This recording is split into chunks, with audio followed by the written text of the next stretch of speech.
We have to practice and know for ourselves. Studying from scriptures is good, but it cannot solve suffering. Teachers teach that we should let go of greed, hatred, and delusion, but they themselves can't let go of it. Teaching others is easy, but teaching oneself is hard. But this method of mine is not difficult. You don't have to study or learn anything. Being able to read and write or not is of no importance. Everyone can practice, men as well as women, ordained or not ordained. We can all practice.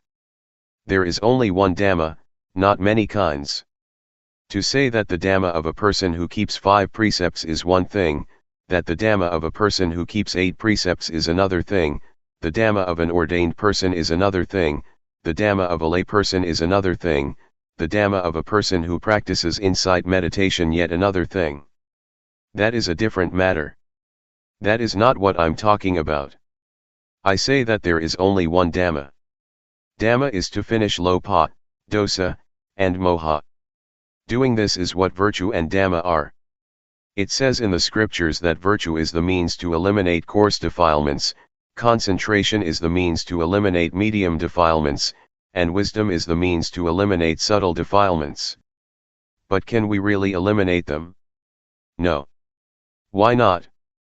Because we don't do it properly. The word defilement stands for greed, hatred, and delusion, but most of us understand it only as materialistic, that having money, a big house and a smart car is defilement. But in reality, those things are not defilements. They are just things that come from being diligent and knowing how to work, and from knowing how to save and accumulate things. But the defilements that I'm talking about are greed, hatred, delusion, and sorrow. These defilements are not afraid of anyone, not of rich people, not of influential people, not even of monks ordained for a long time, with a title, are they afraid? They enter into everyone's mind. On speaking in another way, we could say that the defilements slap everyone's face.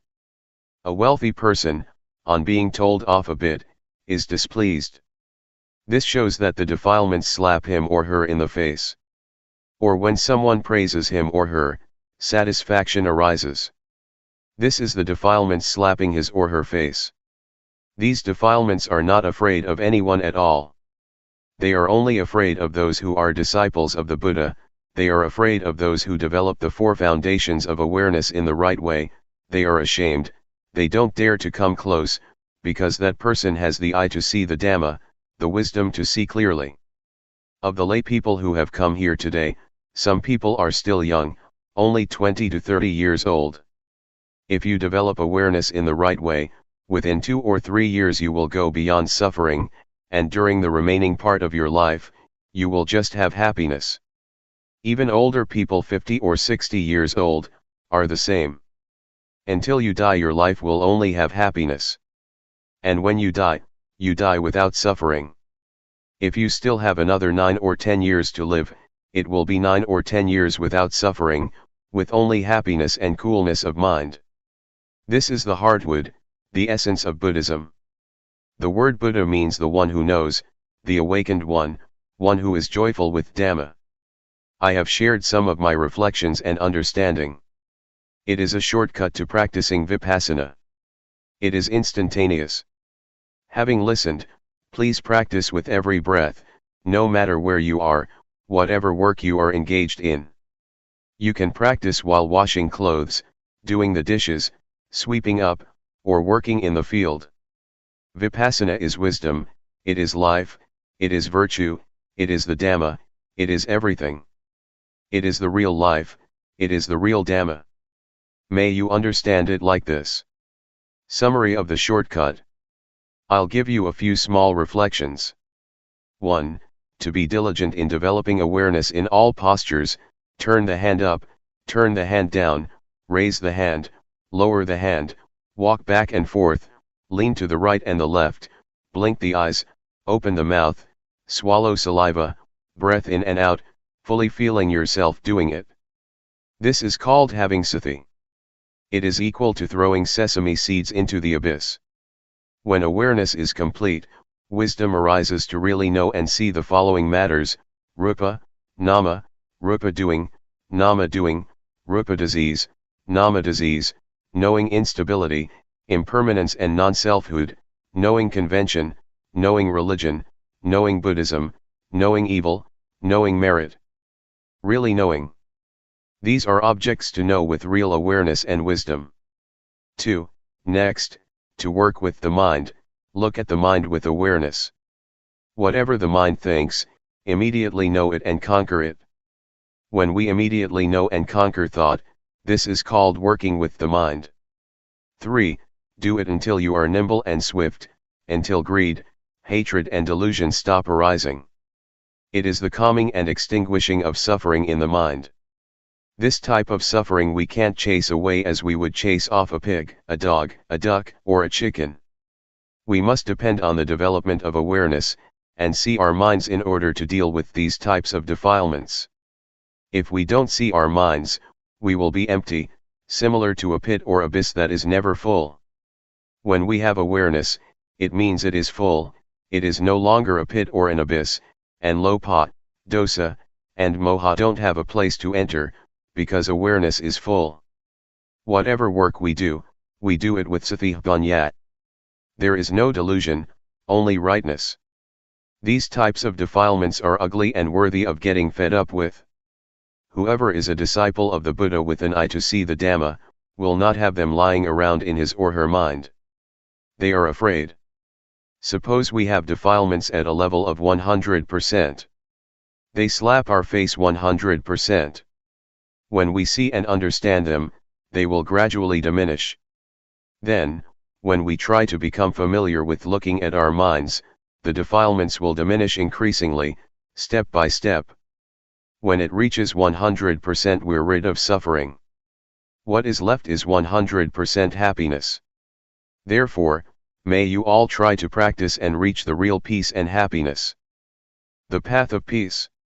May you all listen well, this time, so that sati-bhanya springs up. Knowing suffering. Something we have in common is that we don't want suffering, we hate it. Then how does suffering arise? Suffering arises because we don't know. Suffering doesn't exist within us, and it doesn't arise all the time. What really exists for sure is normality. By nature, the mind of each person is in a state of normality. As we're working, if we do it with delusion, it is called suffering. Most people have suffering while working because they don't see suffering. People who go and see movies and shows do so because suffering leads them. This is due to our not watching minds.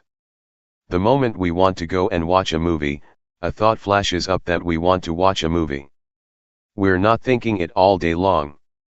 When the thought comes up, we don't see the thought.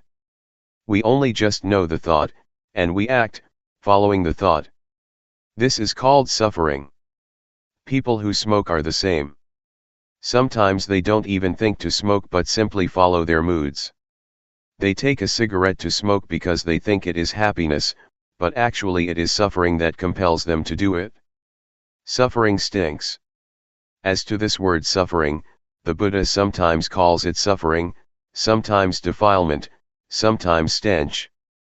When talking about suffering or defilements, one notes that it has an ugly smell to it, according to Buddhism. Suffering is something dirty and it stinks, nobody wants it. As soon as the body dies, it starts to rot and stink. But we can still wash and clean it. Excrement is something that stinks, and we detest it. Nobody wants to touch or grab hold of it. But even with such stinking things, the Buddha said, they don't stink all that much, they can still be touched and washed. But the stinking things to which the Buddha is referring are really stinky. They are greed, hatred, and delusion, concealed in our minds, ready to bubble up. The Buddha condemns this emphatically. If anyone's mind still has greed, hatred, and delusion, the Buddha says that it stinks more than excrement. As soon as the mind thinks something in a flash, a person who doesn't know, doesn't see, and doesn't understand becomes deluded immediately. This arising is called by the Buddha a stain. The word stain means delusion. Even though we've never known, seen, or watched our minds, we still say that we see. But in reality it is not seeing, it is only just knowing thought, and then we act according to the thought. When we say to see, it should mean that we see defilements. That is, we see that either there is greed, hatred, or delusion mixed up in thought, or there is not. To see like this, we have to practice Dhamma first. Practicing Dhamma. Vipassana. In practicing Dhamma, even though one may practice various methods for a long time, if one doesn't perceive that point where the mind is manifesting, one still doesn't understand. One still doesn't understand the main principle of practice according to the teachings of the Buddha. The Buddha said that he was enlightened because he worked with the mind, practiced with the mind. But most of us just make merit and give offerings in order to chase off suffering. We haven't yet practiced by following the Buddha style. The Buddha once taught that the results of making merit 100 or 1,000 times are less than is gained by keeping the precepts even once.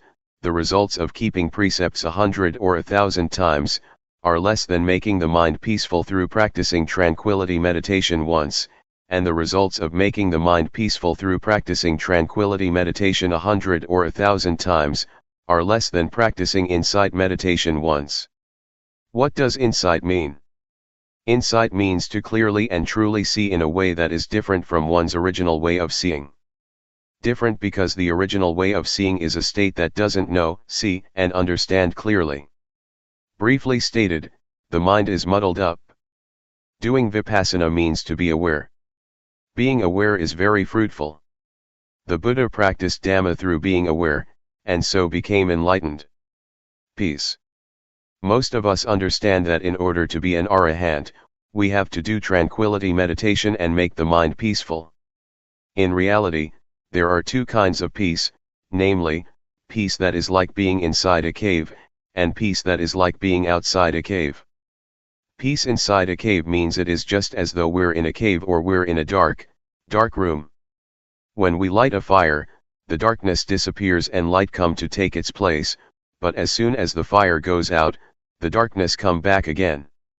Even when we've made a fire and there's light, we're still in the cave and we still can't see the shape of the cave. We only just see certain things inside the cave. Peace inside a cave is therefore called peace under the influence of moha, a not knowing kind of peace, or even a not wanting to know kind of peace.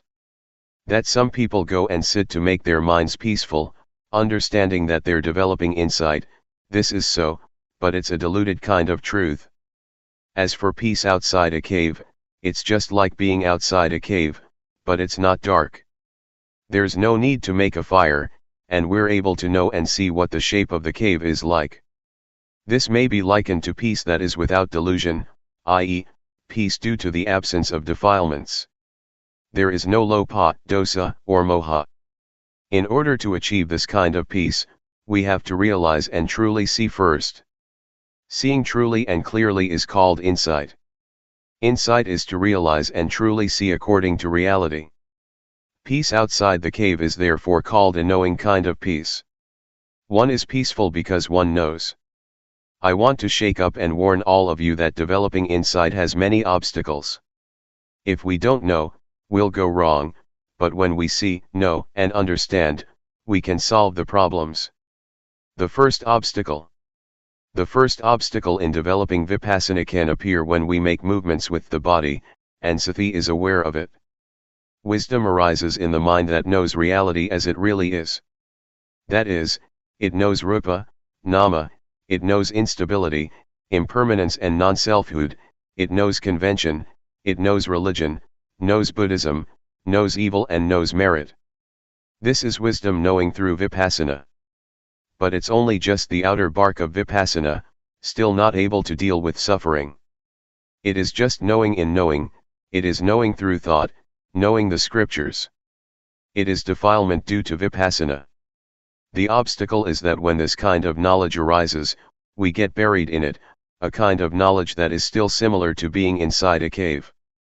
Therefore, next we must try and find a method to get out of the cave, to pull ourselves out of that knowledge, gradually, by watching our thoughts. As soon as a thought flashes up, know, see, and understand that it has come up. This is practicing Dhamma a little bit deeper. Ordinarily, a tree has an outer bark. When one removes the outer bark, he reaches the layer with the nourishing sap inside. Removing that layer, one reaches the white wood. Removing that, one comes to the hardwood. Buddhism is the same. Knowing rupanama, evil and merit is also knowledge, but it is outer knowledge, enough to deal with suffering on one level, such as not being foolish by believing in auspicious things and lucky omens, or in ghosts and angels. But when one is in such a state, greed, hatred, and delusion are still there, because one doesn't know the origin or source of it. To solve this problem, to know the origin of the arising of greed, hatred, and delusion, we must watch our minds, like a cat that waits for a chance to grab a mouse. As soon as a thought comes up in the mind, look at it and fix on it so that it is known in time. A thought comes. Whack, cut it off straight away. Another one, whack, cut it off right there. Do this often. Thoughts will thereby decrease and awareness will increase. Just as with the positive and the negative. When there is more of the positive, the negative lessens. We start off never having seen thought, thinking 100 things and never seeing a single thought. But when we are watching like this, we catch it once and cut it off. The remaining thoughts are less than 100 now and will steadily decrease step by step, as long as we keep at it. We keep gazing like this, a thought comes, we cut it off, another one arises, we drop it. When we think 100 thoughts and we know 95 of them, it shows that we have a lot of awareness. Just 5 thoughts left that we can't keep up with. Right here is where we have to put forth effort, watch thought but don't be caught up in the thought.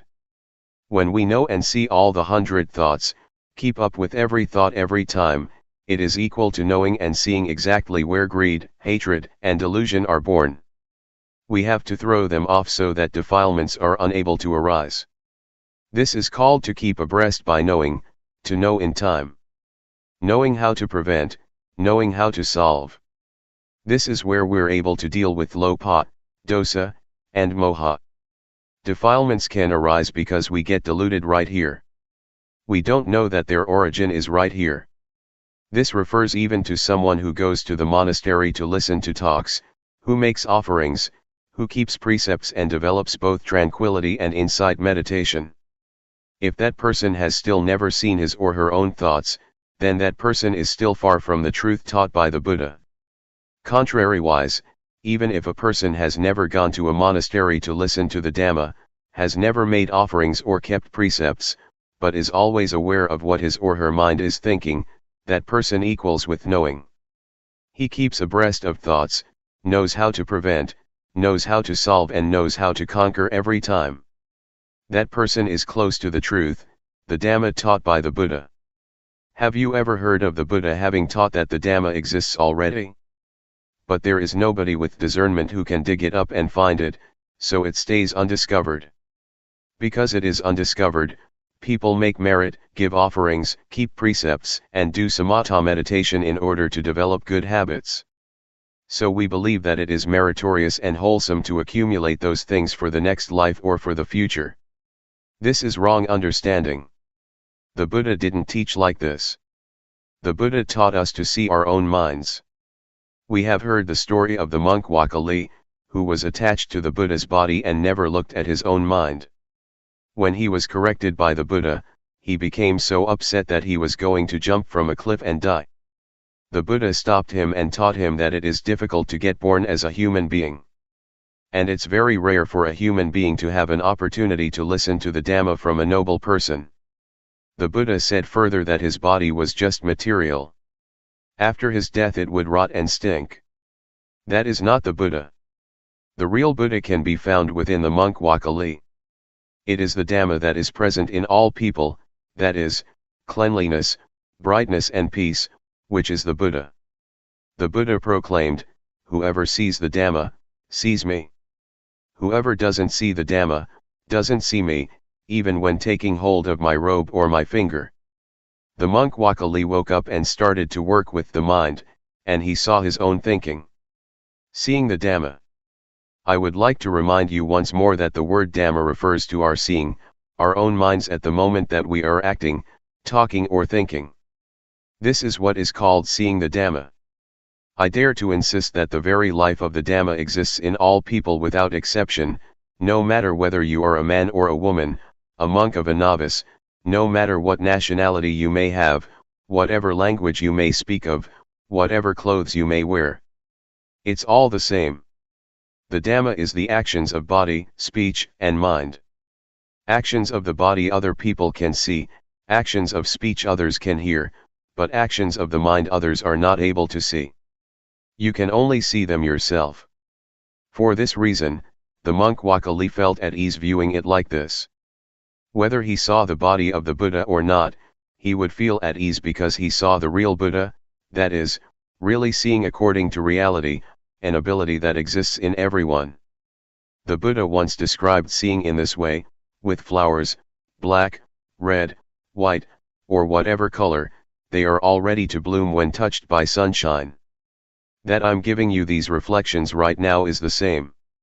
Anyone can apply them in daily life, whether man or woman, whatever clothes he or she may be wearing, whatever religion is upheld. It can be used by everyone in the same way, because we all have a body and mind. When one sees one's own mind at the moment that it thinks, this indicates that one sees one's own mind at the origin or source of thought. The Buddha points to thought, which must be watched with awareness, as one must not get caught up in the thoughts. Whoever sees this, he or she is called by the Buddha a flower that is ready to bloom when the sun shines. The word sunshine refers to the teachings of the Buddha that direct us to practice with the mind. Whatever work you do, control your thoughts with awareness. Some people don't do it yet, because they're not interested. But when we are interested, when we are suffering, we must be ready to do it. There are 84,000 teachings in Buddhism. They are not for reciting and for performing ceremonies. That was not the Buddha's intention. The Buddha's teachings have nothing at all to do with superstition. They are to be practiced only in order to solve the suffering of the mind. Some people might agree that without ceremonies and rituals Buddhism can't extinguish suffering. This fails to understand the meaning in the right way. We've heard that in the time of the Buddha, when he would expound the Dhamma to people, there were many people, who would open the eye to see the Dhamma and enter the stream of Nibbana, from the first stage of enlightenment upwards by the time the discourse was finished. They didn't have to perform rites and rituals other than working with the mind, as the Buddha indicated. Wherever we explain the Dhamma, if we don't make this point, our words are a stain. Why are they a stain? They are a stain because we don't indicate the way that people who are interested in the Dhamma must practice, in order to free oneself from suffering and defilements. And they are a stain because we thereby abandon these effective teachings. Therefore, may you all try to understand this point without fail. If we don't practice according to this important teaching, then we fail to understand the teaching of the Buddha. The second obstacle. The second obstacle in developing insight is that when we begin to understand and see this point, we are able to destroy greed, hatred, and delusion to some extent, but at the same time, joy is lying concealed within it. The Buddha says this is still not right. Joy is darkness, but it is white darkness. Joy is due to our satisfaction and pride that we can do it. White darkness is frightening because it is hard to see. Black darkness is easy to see because it is dark. Being caught up in joy is to see wrong as right, because as soon as we can destroy some defilements, we don't watch at the point where the defilements are destroyed, but we get sucked into the point where joy arises. Therefore joy is an obstacle in attaining higher stages to Nibbana. Being caught up in joy is equal to being caught up in thinking. A thought comes up and we get caught up in the thought, so we don't see the thought. When we get caught up in joy, we don't see joy, and we're just content with joy. Because of this, the Buddha teaches us to pull ourselves out of the thought that we're thinking, to stand outside of it. Then we will see our thoughts. People who still don't know and see their thoughts say just the same, that they know thought. But in reality they don't understand that thoughts come up continuously, and they get caught up in them. Those who have joy or are attached to the peace of tranquility meditation are the same. They are caught up in peacefulness, don't know that peace is delusion, and thus get caught up in peace. It is comparable to someone who doesn't know how to turn on the light. He or she turns the light bulb. No light appears. The person who pulls him or herself out of thought, and knows and sees thoughts, may be compared to someone who knows how to turn on the light. That person turns on the switch and light does appear. So we have to know the origin of thought and come to an understanding with these little thoughts of ours. Then we will have as much ability as an electric light in brightening the interior of the mind, just as one correctly turns on the light with the switch. When we're looking at our minds, there is no greed, hatred, and delusion. But the moment that we're not looking and lose awareness, greed, hatred, and delusion can come back, and we can get caught up in them. It's just like a car driving along the road. At the place where the car passes there is a wind blowing behind it, leaves and dust flap and flutter at the back of the car. Thoughts of greed, hatred, and delusion flash up for a moment, and we follow them. How can we still say that we know thought? In reality we don't see thought, but we get caught up in it. The Buddha teaches that whoever doesn't see one's own thoughts is a heedless person. Heedlessness is poison to one's life, it's like being dead. This is what I said, it stinks. The Buddha said that there is nothing that stinks as much as the mind that has greed, hatred, and delusion, the mind that is stained, the dirty mind. Our real mind isn't dirty or stained at all. It's like a light bulb. The filament in the bulb is not dirty, but dust can settle on the outside of the bulb, the inside is still as bright as before. Or we could compare it with the sun. When clouds obscure the light from coming to the earth, it gets dark, but the sun is still as bright as before. Vidchat, avidchat. People who don't see thought and get caught up in thought are called people in the cycle of dependent origination, they are people who don't know. We've probably heard this, avidchat is the condition for formation to arise, formations are the condition for the birth of consciousness, consciousness conditions mentality materiality, mentality materiality conditions the six senses, the six senses condition contact, contact conditions feeling, feeling conditions craving, craving conditions clinging, clinging conditions being, being conditions birth, and birth conditions old age, death, and suffering. It's a cycle. Avidchat translates as not knowing, we say that we know, but we don't see our minds. Instead we get caught up in thought. As for the word vidchat, it means knowing, seeing one's own thoughts. A thought comes up, we see it, and it stops. It's like a cat and a mouse. If we don't have a cat at home, the mice are not afraid, but when we have a cat, it will catch the mice as soon as they show their faces. The mice die of shock when they get caught. They can die even though the cat doesn't bite. They have such shock, never been caught by a cat before. This is similar to our fixing on thoughts in our minds. When a thought comes, we know it in time, and it immediately stops, comes to a halt, can't concoct any further. This is called vidchat, knowing, to know in time, knowing how to prevent, knowing how to solve and knowing how to conquer, just like a cat and a mouse. If we don't reflect on the teachings of the Buddha, we don't understand them, and we argue and debate about the teachings, competing with each other. This is not right.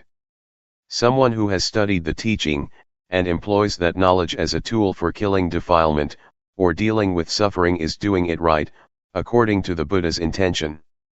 These days, we study the Buddhist scriptures until we have degrees, up to the 9th level. Some may look at their own thoughts, but some never watch their minds at all. Whoever has studied but never seen his or her own thoughts, says the Buddha, are like a termite that makes holes and eats books. With academic studies it's the same, studying until one has university degrees, but still never watching one's mind.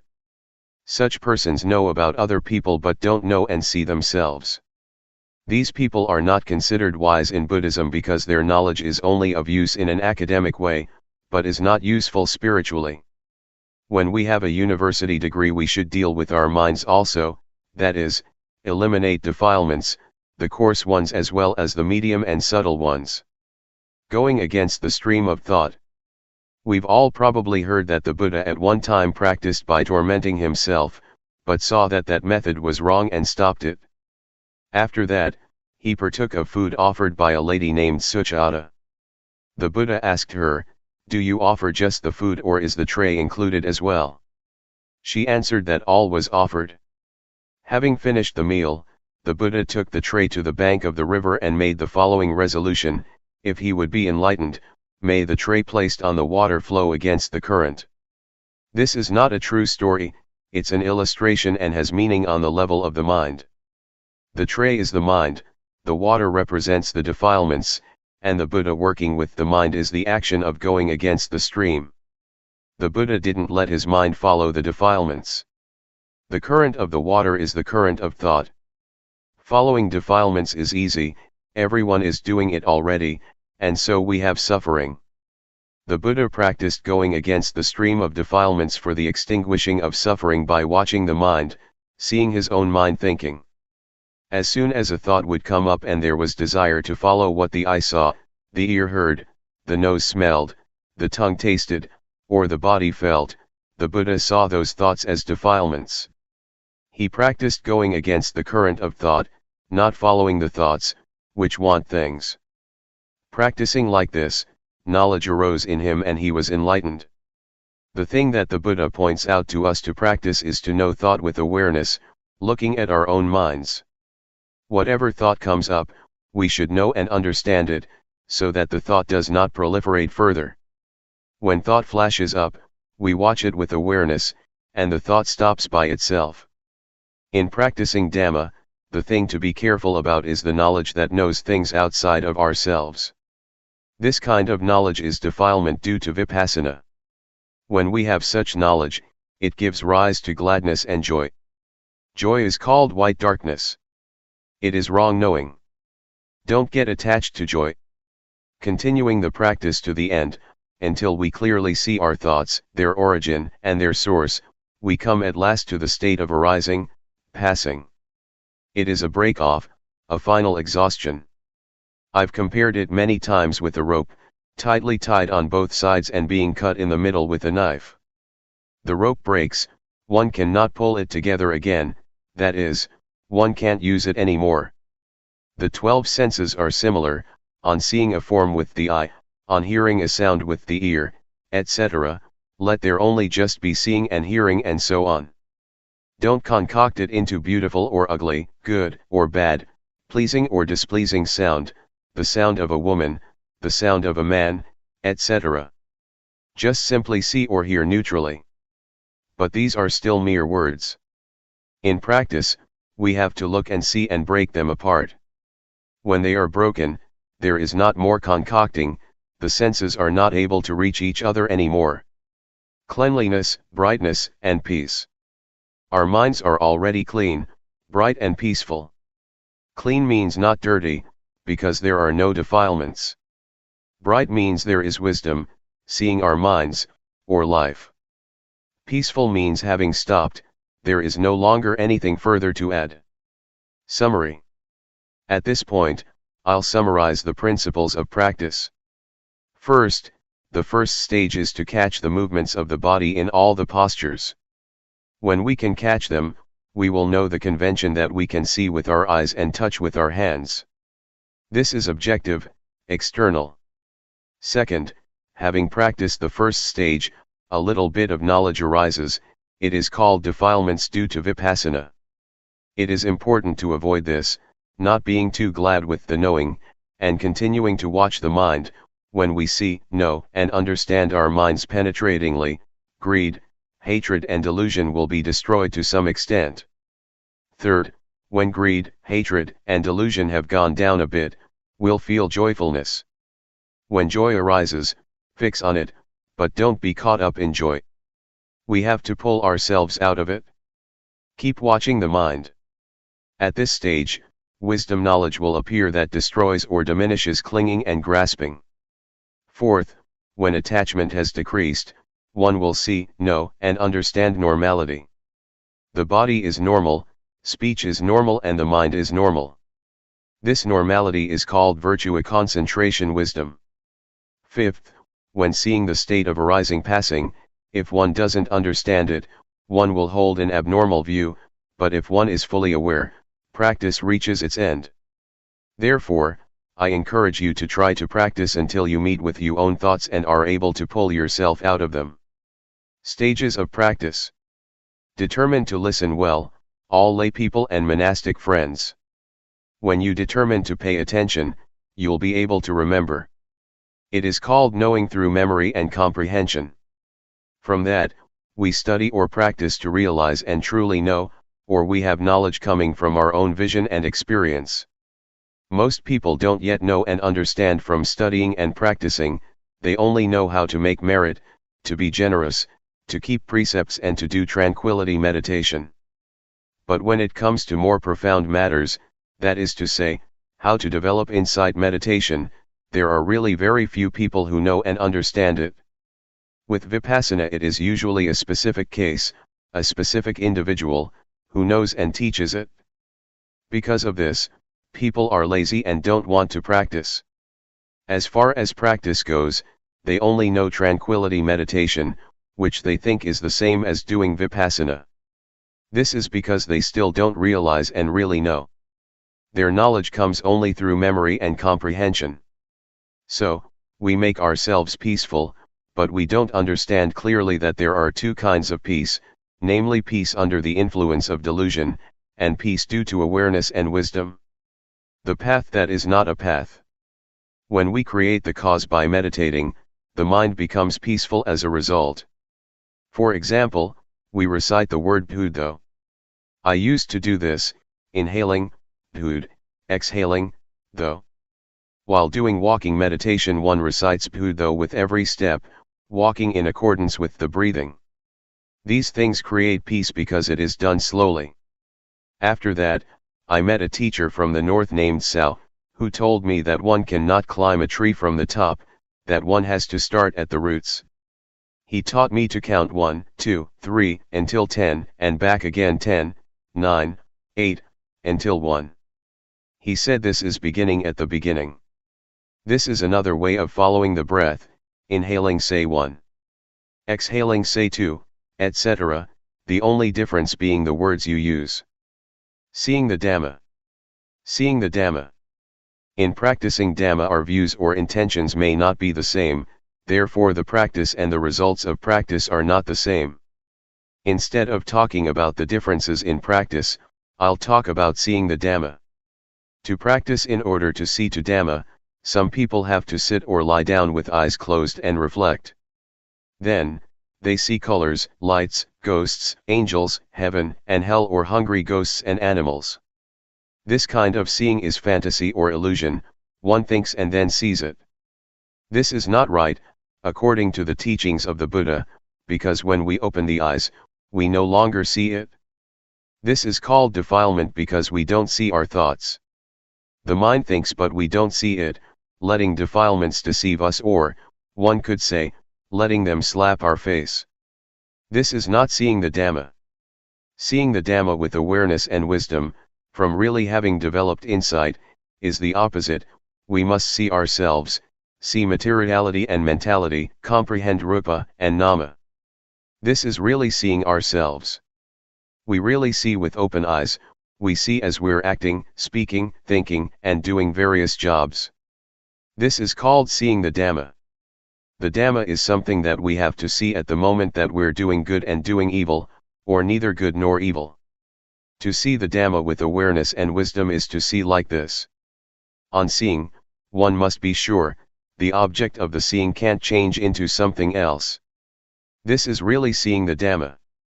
That's why I say that they are opposites, one is seeing an illusion, another is seeing with awareness and wisdom. In the past, I used to understand that it was as I just described, but when I really understood Dhamma, according to the teachings of the Buddha, I saw that that was wrong. We have to see ourselves in order to see the Dhamma. To see other things is defilement. Some teachers say that is seeing the Dhamma, that one has this and that knowledge. These are people who still do not understand. They create things with thought, it's not anything real. If it is real, one must really see oneself. Sitting we see, lying down we see, walking we see, wherever we come and go we see ourselves. This is called really seeing the Dhamma. To see the external, rupa, nama, is called seeing the bark of the Dhamma.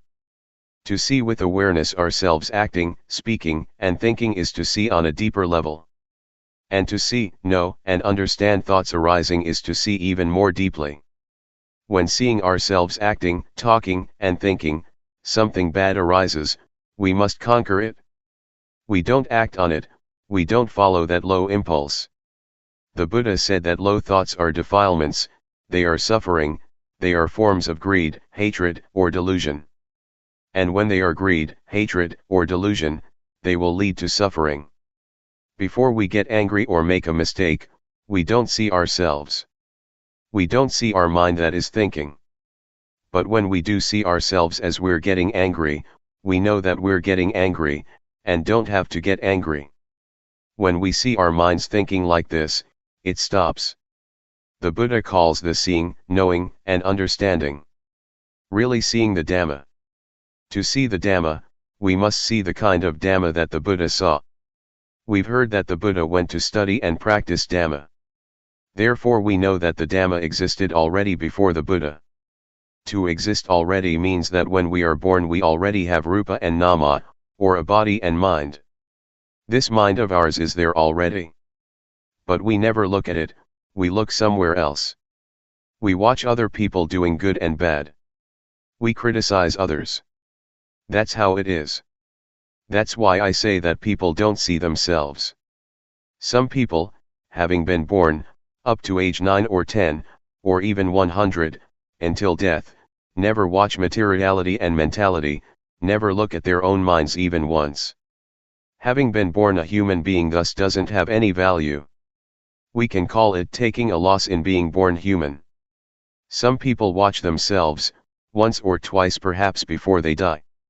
So in coming together here, or coming to train ourselves, we must try to look at our mind. If we see our mind as it is thinking, even a little, on some occasions, we will develop the strength and ability to produce light inside our mind. Before this, our mind was dark and blind, but when we come to understand, and to see little by little, we're able to chase away the darkness or delusion. Darkness, here, does not mean the same as traveling without light. It's not like that. This darkness refers to our not seeing our own mind. In reality our mind, everyone's mind, is already clean, bright, and peaceful. Clean means not soiled, bright means seeing clearly. Seeing what? Seeing our life and our mind. Seeing it clearly. Peaceful means enough, stopping, no need to add anything by studying because there is just this much. For people to avoid suffering, we must watch right here. Therefore, the Buddha teaches that our not seeing our mind, can be compared to clouds or a murky sky concealing the sunlight. The light of the sun cannot reach the surface of the earth. At any moment that we don't see our life, don't see our mind, at that moment we are those whom the Buddha described as someone without awareness. One might even say someone with defilements because, at that moment defilements overwhelm us in our mind. And we follow the whims of those defilements, even though the mind itself remains clean, bright, and peaceful. That's why the Buddha teaches us to be aware, to comprehend and see clearly within ourselves. To see the Dhamma, we have to see ourselves. That is how the Buddha sees the Dhamma. When seeing like this, one can chase away greed, hatred, and delusion. In reality, greed, hatred, and delusion don't exist in us, they just flash up for a moment only. It is similar to ice. Ice is made into lumps, but the lumps don't endure. When they are exposed to the weather, they dissolve and return to their original state of being water.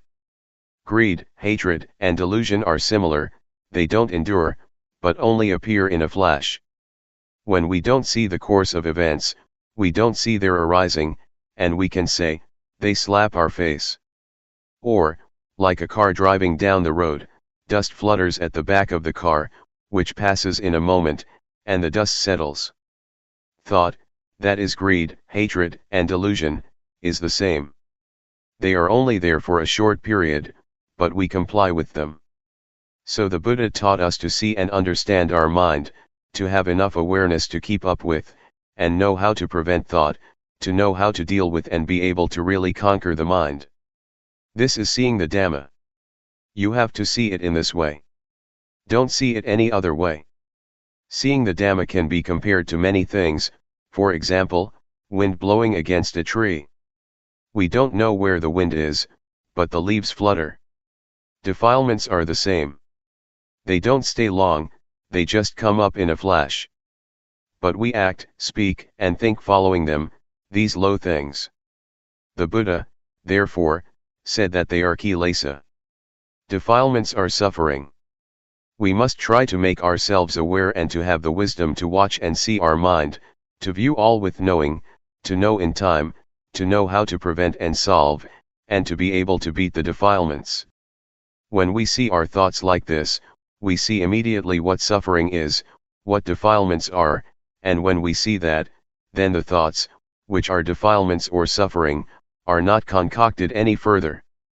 Really, the Buddha perceives it this way, and my understanding is that it really must be like this way. Because we don't see, we just follow what others do and don't give attention to this matter. We don't turn around to look at ourselves. Instead, we watch others acting, talking, and thinking, or we pay attention to cars, motorcycles, the environment, children, and so forth.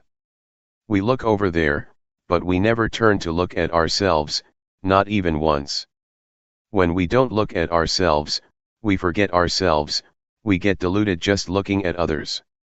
The Buddha calls people like that someone with defilements or cankers. The word canker can be used to refer to defilement. We have come together to train in insight. The word Vipassana is just a Pali word. It is Dhamma language. In ordinary speech, it means clearly seeing. When we see clearly, we see differently from before, and make a shift in consciousness. What is it that insight sees clearly? It clearly sees ourselves acting, speaking, and thinking. That's what it sees. And it sees differently from before. Formerly we didn't understand that things are like this. A shift in consciousness. We stop things that are bad because we are no longer deluded. In the past we used to revere ghosts and angels, gamble, drink alcohol, take various kinds of drugs, go out at night to watch shows and so forth. We used to do these things, but when we see that all of this amounts only to desires and defilements, we stop. But our mind itself abides in normality. It desires nothing. It is clean, bright, and peaceful in itself. But when something arises, it happens in a flash. We get lost in it because we don't see it in time. This is precisely the point at which the Buddha said the mind gets overwhelmed by defilements, or, putting it into simple language, where the defilements slap our faces. When the defilements slap our face, we have to do as they say because we can't beat them, they are the boss. Therefore, we must become their master, having power over them through awareness and wisdom, through the development of insight, through clear seeing, for example. When we can see like this, defilements cannot come close, cannot arise, because we see the defilements now. In order to see like this, we must practice in the right way, we must comprehend the origin of thought. It compares with someone who wants to have the light on, but doesn't know how to go about it. That person doesn't know the source that makes the light appear. He has seen light coming from the bulb, so he turns and twists at the bulb. He may continue with that action until he dies, but no light is going to appear because he's not doing things as they should be done. He doesn't know the starting point of the light. But someone who is smart, who knows the real source of the light, won't take hold of the light bulb. He'll just turn the switch, and the light appears at the bulb. Practicing insight meditation is the same. If we're clever, and we know, see, and understand according to the Buddha's way, we comprehend that greed, hatred, and delusion don't exist in us, that suffering of that kind really doesn't exist in us. Though we don't know the method, we want to deal with that kind of suffering. We want to find a solution for greed, hatred, and delusion. We want to chase it away. So we practice meditation to develop insight, sit or lie down with eyes closed to get some peace, and we get peace, but that kind of peace is not the same as seeing clearly. It is peace in the cave. When we're in a cave, we see inside the cave, but the cave itself we don't see. When we make a fire, it is true that the darkness disappears, but we're still surrounded by darkness, and as soon as the fire goes out, the darkness comes back, faster than the speed of sound. Now, we come out of the cave and there is no more need to light a fire. Being outside, we can see inside the cave as well as outside of it. We see everything. This kind of peace is not the same as the other kind, it is not the same as the kind of peace we experienced when we were still in the cave. This is seeing clearly, and when we see clearly there is peace. That is why, I say that there are two kinds of peace. Peace in the cave is one kind of peace. It is peace without seeing, without comprehending the cave. As for the peace outside the cave, it is not that kind of peace. It is a peace as a result of seeing clearly. Seeing clearly is a kind of peace. What kind of peace is peace, due to seeing clearly? It is peace due to the absence of greed, hatred, and delusion. One is peaceful because he is not caught up in anything. This is peace due to seeing clearly. When things are clear, they're peaceful. One can call it peace or not call it peace, because the word peace is just convention. This kind of peace is without defilement because one sees the defilements at every moment. The Buddha teaches in this way, but regardless, this is what we want. We want peace. It's just that we don't know the method for turning on the light. When we do know the method, and the time comes to do it, we turn the switch and click, light appears at the light bulb over there. When we have developed insight in the right way and someone says something, good or bad, our awareness and wisdom do their job as fast as lightning. The speed of awareness and wisdom that arises from developing insight, compares with a cat and a rat. However fast the rat is, the cat is on the lookout already. As soon as the rat comes jumping over, the cat grabs it, whack. At the moment the cat pounces on it, the rat dies of shock, that very instant. The blood doesn't run because the rat is so shocked, never been caught by a cat before. The cat eats the rat without blood flowing. It is the same with the mind. When we are watching like this, a thought comes up and, whack. The thought is intercepted immediately because we see clearly and really know. There is enough awareness, it is in time, we can prevent and deal with the thought, and we conquer it. So the mind doesn't get concocted, and there are no defilements. This is the way the Buddha teaches. Therefore, to see clearly like this is the highest merit and wholesomeness in Buddhism. Or, to say it another way, it is seeing the Dhamma. To see the Dhamma is to see what? To see the outer Dhamma, is to see materiality and mentality, or to see oneself acting, talking, and thinking. This is one part. The other part is to see the mind as it is thinking. The mind is not anything solid that can be seen with the eyes. It has to be seen through awareness and wisdom. The Buddha talks about having sharp faculties, the faculty of sight. This is a deeper level of seeing the Dhamma. The ability to see like this, is something that everyone already possesses without exception. That's why the Buddha said, the Dhamma is there already. When we were born this existed already, but it was turned over, just like something that is turned over and no one turns it back up. So we don't see it. Or it's just like something that is closed, and there is no one to open it up. But now, our Buddha opens it up or turns it upright, so that people can see it immediately. This is the reason why, when the Buddha would go around expounding the Dhamma, those who listened with determination would open the eye with which to see the Dhamma, or they would enter the stream of Nibbana, as it is called. The Buddha illustrated seeing the Dhamma in many ways. Lotuses or other types of flowers, whatever color they may have, be it red, white, purple, or whatever, are all ready to bloom when they get in touch with sunlight. The method to develop insight is the same. If just this is pointed out, we simply practice at this one point, and everyone is able to do it because the Dhamma is there already. But if no one calls attention to this important point, we just keep fumbling about, and we don't know. In reality, we all want to be without suffering. We just don't know the method to extinguish suffering. We only want what is good, but we don't know what evil is. When we don't know evil, we take it to be something good. When we don't understand that those things are bad, it is as if we're walking along the road, and we don't want to step in dog droppings. When we don't watch our feet as we're walking, we'll step right into it, and it smells awful. We won't say that we want the stench, but in the meantime it is stuck to our shoes. So we go and wash it off, but sometimes the smell lingers on, because it got kind of absorbed in the solace. This is just the same, we don't want evil but we simply don't know where evil is lurking, or how to wash it off. Evil is to be deluded, to be caught up in ourselves, to not see our very mind and life, to not see our mind the moment that it thinks.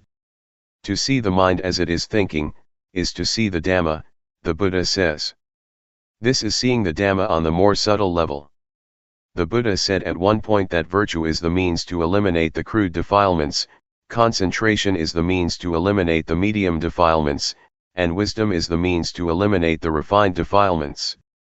My teachers used to say this, but I didn't understand it. Virtue, which is supposed to eliminate the coarse defilements, is not that kind of virtue. That is just virtue of society. Can we eliminate defilements by making merit, making offerings, and keeping precepts? It is meritorious but it still can't deal with defilements. We have all made merit, made offerings, and kept precepts, that is just virtuous conduct, but that's not what I'm talking about. I'm referring to the practice of Dhamma. The practice of Dhamma and virtuous conduct are different. The latter is merit, and it is wholesome, but it can't deal with defilements. So it's just a matter to do with society. The way to make merit, make offerings, and keep precepts still differs from neighborhood to neighborhood, from village to village, from district to district, and from province to province. Because it is still an affair of society. It is a matter of views and opinions, that is not yet the Dhamma. One does whatever one wants to do. One does things according to one's opinions and desires, doing things out of greed, like being in a cave. We see it in the dark, depending on candles, lit temporarily only. As we're making merit, we feel slightly happy. Like a lump of ice, it only stays in a solid state for a short time. It's hard to mold water into a lump, or to catch the wind and make it into a lump. It's not easy to do. How does one grab it?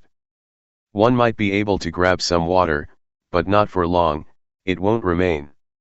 Therefore, the teachings of the Buddha are extremely deep and profound. Only people with little dust in their eyes, or people who are determined and interested to use his teachings in practice, as the way to do something about suffering, can understand it. But if we don't want those teachings and we're not interested in using them to do something about suffering, then the teachings of the Buddha are hard to understand, hard to figure out, because we don't look at ourselves. We don't see ourselves. Ordinary people can only understand things that are solid, objects that can be seen with the eyes and touched with the hands. But on a deeper level, that is to say on the level of the mind, on the level of our life, we've never looked and never seen. But when we see and understand, we see something supreme and marvelous. Marvelous means something that we've never had, seen, or known to be like this. When we see, know, and understand, we disseminate the teaching of the Buddha that we have practiced, so that people who don't yet know, may know, people who don't yet see, may see, and people who don't yet understand, may understand. As for the people who are not yet interested in such talk, the Buddha said to just leave them, let them go. You can't get everyone to accept it. The Buddha was the same. When he was still alive, he taught, according to his vision, knowledge, and understanding. As he saw and understood things, he would explain them. And we are the same, we must try to revive the teachings of the Buddha and spread them. These days, there are plenty of people who claim to spread the teachings of the Buddha, but they understand little, they don't understand much. Some people snatch teachings about ghosts and spread them, and then they claim that they are the teachings of the Buddha. Others seize the teaching of Brahmanism and spread them, saying that it is Buddhism. Others grab hold of the teachings of sects that revere angels, and they disseminate those teachings, claiming them to be the Buddha's words, and so forth. People who practice this way can't make head or tail of things, so the whole lot is, falsely, claimed to be Buddhism. This is an unfortunate state of affairs. These days, we can see this quite easily. Magical teachers bless medallions, and recite incantations over amulets and talismans. They hang them around your neck, or tie them around your waist, and tell you that you are invulnerable to getting stabbed by a knife, or getting shot by a gun. This is a misunderstanding of reality. Some people teach respect to and fear of ghosts, and offer things to them. It goes as far as that. Some people teach the awaiting of lucky signs and auspicious times before going ahead with matters. If the omens are not good, they don't do it. Some people perform ceremonies and sacrifices to make requests from the angels, for help in ridding themselves of bad things. These are not the teachings of the Buddha. The Buddha doesn't teach us to bow to ghosts. These practices existed already before the time of the Buddha. They have existed since time immemorial. These opinions are similar to being in a cave and lighting a fire. The darkness hides on the opposite side of us, it doesn't go far. As soon as the fire goes out, it's dark, and we can't get out of the cave. But when we stand outside the cave, we can look back into the cave and see the darkness, we can see the shape of the cave, we can look around us and see everything. Nothing is concealed from us. To see like this is not the same as before. I'm telling you this so that you understand. When you practice, understand things as the Buddha teaches, then you are a disciple of the Buddha. When we see according to the Buddha's way, we don't have to be afraid of ghosts or angels. In the chants praising the virtues of the Buddha, it says that he is the teacher of gods and men. No need to mention ghosts, the Buddha is the teacher of even the gods. But we never see these angels, we don't know where they live, so we have to use some intelligence here. We have eyes, ears, and so on. The eyes are for looking, the ears are for listening, the nose is for smelling, and so forth. That's how we get to know things. We must see both what is good and what is bad. Our ears get to listen to what is good, as well as to what is bad. Our nose smells both good and unpleasant odors. We know things this way. If we don't use awareness and wisdom, we'll follow our moods and go wrong in an instant. Once we have gone off, it's difficult to solve the problem, sometimes we can't solve it at all. If we know that we have gone wrong, we listen and solve the problem. This is called being a pundit. We never heard it and never thought about it, but when we listen, we adapt and solve the problem ourselves. This is called being wise. But some people hear the teachings of the Buddha, and it just goes over their heads. They are people with thick heads, they don't listen. When one doesn't listen, one doesn't solve one's problems. These people have dust in their eyes, they are like flowers that are unable to bloom, as the Buddha said. The Buddha gave this comparison. There exist 4 types of lotuses. The first kind has risen above the surface of the water, and is ready to bloom as soon as the sun comes out. The second kind blooms after receiving sunlight for several days. The third kind is still submerged, and the fourth kind is still stuck in the mud, food for the fish and the turtles. It's like this.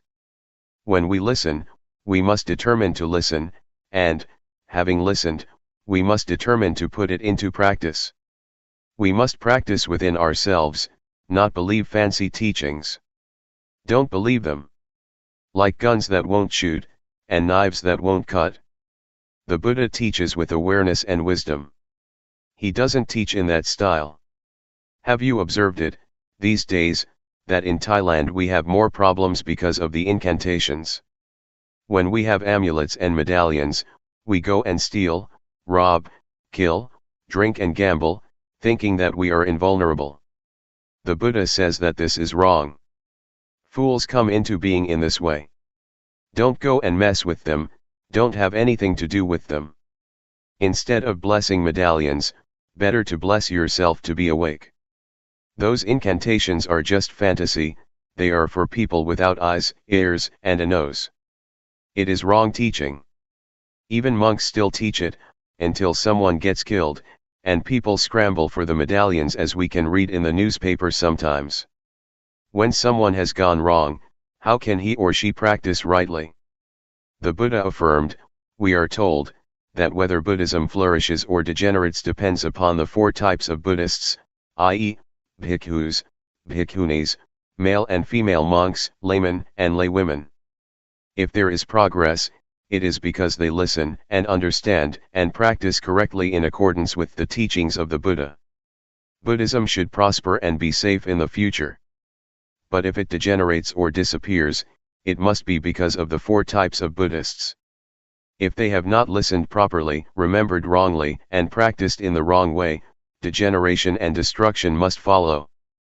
But the teachings of the Buddha prosper in themselves. Whoever practices accordingly makes progress and is safe. Every time we make merit, we invite monks to come and chant. The monks chant, but they chant in Pali, so we don't understand. When we don't understand, what is sacred or auspicious about it? It is not so, because we don't understand. It's only auspicious when we understand that it is sacred and auspicious. The monks chant, Namo, Thassa, Bhagavato, Arahato, Samma Sambuddhassa, and then, Bhutang, Dhammang, Sangkhang, etc. This is supposed to be wholesome, but it is chanted in Pali, and we don't understand it. It is actually wholesome, but it is in Pali, so we should translate it in order that we understand. Is it sacred to chant Namo Thassa? Can we bless anything that way? No. First, it has to be translated. Namo Thassa, Bhagavato means, homage to the Blessed One, Arahato means, one who is far from defilements, from enemies, far from danger, Samma Sambuddhassa, the Buddha sees like that, know like that. That's what we hear, so we should practice like that, according to the teachings of the Buddha, so we can be taken to be one who practices, following the Buddha. When people are shooting each other, stabbing each other, getting drunk or gambling, don't go close. This is being far from defilements. The defilements want to go, we must stay far away. Next, the monks chant, Bhutang, Saranang, Kachami, I take refuge in the Buddha, who can really eliminate danger. If we have confidence in the teachings of the Buddha, we can really eliminate suffering and danger. Dhammang, Saranang, Kachami, I take refuge in the Dhamma, which can really eliminate danger, it is true.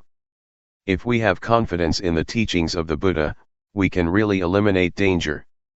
Sangkhang, Saranang, Kachami, I take refuge in the Sangha, which can really eliminate danger. But the trouble is that we don't have confidence. And so, we can't eliminate danger. To say that we don't have confidence is not quite correct. We don't understand. We don't comprehend. We don't know whether the monks who chant can eliminate danger or not. Maybe they don't understand either, because they don't talk about themselves. And so, we practice along, without comprehending. After that, the monks chant, Yojak Kuma, Mohamalah Bagadto, which means, the Noble One has the sight of wisdom, and has removed the stain of delusion. Delusion is to be caught up in something. To remove delusion is to remove identification with things. Saman Waputto Sukatho Iwimutto, when delusion has been removed, one is a well-gone one, that is, one goes well, one comes well, one doesn't stumble into things or fall into a ditch.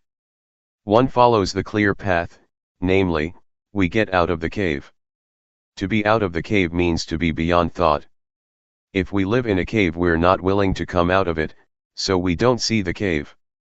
We never see our own thoughts, even once, from birth to death we never see our own thoughts. Some people say they know and see thought, but they don't see it, because they see and know it within the cave, so they are under the power of defilements. They can't eliminate delusion. The teachings of the Buddha are for really seeing, for really knowing. If we don't see and know, our practice is faulty. Therefore, making merit, making offerings and keeping precepts, if we do it right, really is merit, is wholesome, it is virtuous and is Dhamma. But if it is done wrongly, it's not merit, it's not virtuous, nor is it Dhamma, and one doesn't get merit or anything wholesome. That's the way it is. Then the monks chant, Asavanajapalānang, Bhuntathananjasavanat. This is the Pali language. We don't understand it, but we think it is holy and is able to chase off ghosts, bad luck and misfortune. That's true, actually, if we understand it. Without understanding, it can't chase away anything. Asavanajapalānang means we don't associate with fools, we won't mess with them, we won't have anything to do with them, we won't believe what they say. For example, people who drink booze, gamble, take drugs, quarrel and argue, using weapons, are these people fools or are they wise? The Buddha says they are fools, don't associate with them. Bhuntathananjasavanat, we respect things that are useful, we don't revere ghosts, we don't beseech ghosts. What are ghosts? A ghost is someone who does evil, speaks evil, and thinks evil. People who are foul-mouthed we call demons. Don't mess with that kind of people. People who do good, speak nicely and think in good ways, they are just like angels. A good heart, just like the Dhamma. That's what we say where I come from. It is convention, these words, but it is true too. The Buddha teaches like this. So when we venerate people with virtuous qualities, we don't do anything wrong and we don't speak improperly. This is what is meant by Pochajakpoachanayanan, a Thummangkalamuthamang. This is auspicious for us, it is auspicious to obey the teachings of the Buddha. Just as monks coming to chant is not auspicious in itself, it is not right when we don't understand. Going deeper, the real fool, or the inner fool, is delusion, and the internal wise one is awareness wisdom, the quality of knowing. Really comprehend this. That we're developing insight is in order to see clearly. Seeing clearly and, that type of, peace, are two different things. If we don't feel our minds thinking, we still don't understand the teachings of the Buddha deeply enough, even though we may be making merit, offering things, observing precepts, developing tranquility meditation, and even developing insight meditation. People may say that they are meditating, but it is still not considered to be profound knowledge. That is how I understand it. Even though someone may never have entered a monastery, never listened to a Dhamma talk, never observed the precepts, if that person feels his or her mind thinking and realizes it, that individual has come close to the Buddha. Or one might say that he or she abides with the Buddha. Have you ever heard that the Buddha said, "Whoever sees the Dhamma sees me, whoever doesn't see the Dhamma, doesn't see me"? Even though taking hold of a corner of my robe or of my finger, he doesn't see me? Don't think that seeing the Dhamma means to see colors, lights, crystal balls, or ghosts, angels, heaven and hell. That is just fantasy. It's not the Dhamma. To see the Dhamma, we have to see ourselves acting, speaking, and thinking. That's one part of it. Another, deeper part is to see the mind as it is thinking. This pacifies greed, hatred, and delusion. But if one listens properly and puts them into use, they are not too deep. Insight can be developed easily by our studying and developing awareness. The Buddha teaches that developing awareness has great benefit. We know from the books that the Buddha said there are two things that are of great assistance, namely sati, recollection, and sampajanya, awareness. Teachers tell us to recollect before acting, speaking and thinking, and to be aware while acting, speaking and thinking. These are still mere words, the person who utters them might still not comprehend, or it may be that he or she might, in fact, know. We are not aware of whether that teacher does or not, because he or she doesn't say so. How do we practice with this? In addition to knowing the words, we must know the method of practice. It's not just a matter of learning how to talk, being able to tell others. Being able to talk is not the same as practice. In practice, we really have to practice, we have to train. Suppose we have an iron ingot for making a knife. Can we cut anything with it? No, it is still a bar of iron. We have to melt it first and make that knife, or an axe, or a hoe out of it, before we can use it according to its function.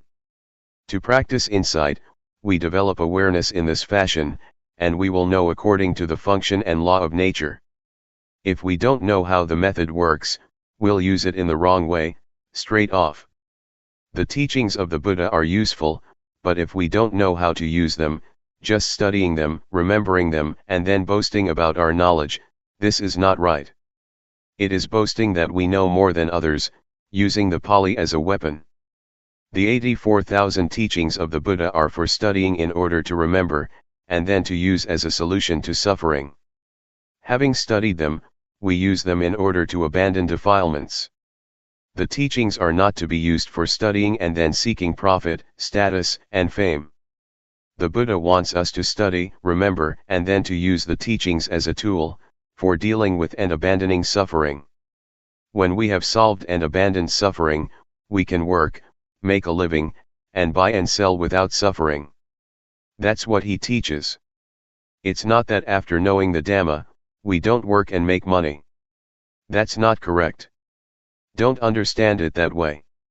The word defilement doesn't refer to money, cars, or houses. It refers to greed, hatred, and delusion, jealousy and oppression. Working to earn money, so one can buy a car, depends on our effort and on how much we save. This we consider as working according to our duties. If we can't save $1, we can't save $10 or $20. But if we can save $1, then when we have $10 or $100, we can save it. The Buddha teaches us to save and to work according to duty. Parents as well as children do their duties. Teachers, students, policemen, soldiers, government officials, and everyone does their duties.